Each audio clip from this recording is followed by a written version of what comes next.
ಬೆಳಗಾವಿ ನಗರದಲ್ಲಿ ಲೋಕೋಪಯೋಗಿ ಇಲಾಖೆ ಮುಖಾಂತರ 270 ಕೋಟಿ ವೆಚ್ಚದಲ್ಲಿ ಒಂದು ಫ್ಲೈಓವರ್ ನಿರ್ಮಾಣ ಮಾಡಬೇಕಂತ ಏನು ಜನಪ್ರತಿನಿಧಿಗಳ ನಿರೀಕ್ಷೆ ಇತ್ತು, ಅದಕ್ಕೆ ಸಾರ್ಥಕತೆ ಸಿಕ್ಕಿದೆ.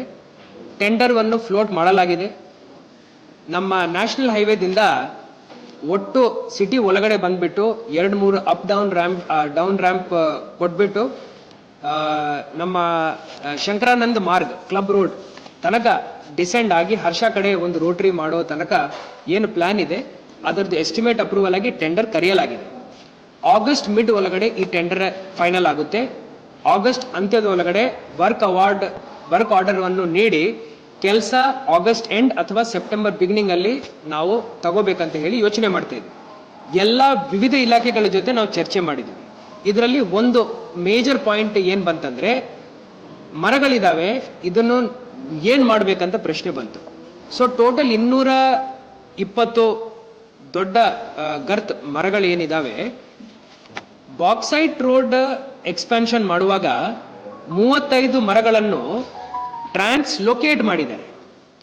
ಈ ಸತಿ ಎಲ್ಲ civil society members, environmentalist, forest department officials ಹಾಗೂ ಜಿಲ್ಲಾಡಳಿತ ಎಲ್ಲರೂ ಒಂದಾಗಿ ಈ ಮರಗಳನ್ನು ಟ್ರಾನ್ಸ್ಲೊಕೇಟ್ ಮಾಡಲಿಕ್ಕೆ ನಾವು ಪ್ರಯತ್ನ ಮಾಡ್ತೇವೆ. ಟ್ರಾನ್ಸ್ಲೊಕೇಟ್ ಮಾಡಿ ಎಲ್ಲಿ ಅದನ್ನು ಮತ್ತೆ ಪ್ಲೇಸ್ ಮಾಡಬೇಕಂತ ನಾವು ಒಂದು 5 ಕಿಲೋಮೀಟರ್ ರೇಡಿಯಸ್ ಒಳಗಡೆ ಸರ್ಕಾರಿ ಜಾಗಗಳನ್ನು ಹುಡುಕ್ತಾ ಇದ್ದೀವಿ.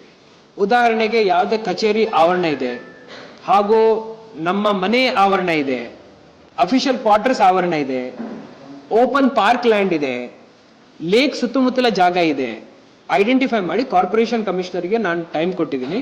ಅವರು ಮತ್ತೆ ಫಾರೆಸ್ಟ್ ಡಿಪಾರ್ಟ್ಮೆಂಟ್ ಅವರು ಮತ್ತೆ PWD ದವರು ಸೇರಿ ಈ ಮರಗಳನ್ನು ಟ್ರಾನ್ಸ್ಲೊಕೇಟ್ ಮಾಡಲಿಕ್ಕೆ ಜನಸಾಮಾನ್ಯರ ಜೊತೆ ಚರ್ಚೆ ಮಾಡಿ ಎನ್ವೈರನ್ಮೆಂಟಲಿಸ್ಟ್, ಫಾರೆಸ್ಟ್ ಡಿಪಾರ್ಟ್ಮೆಂಟ್ ಎಲ್ಲರನ್ನು ಕೈ ಜೋಡಿಸ್ಕೊಂಡು ಕೆಲಸ ಮಾಡಬೇಕಂತ ನಾವು ಯತ್ನಿಸ್ತೀವಿ.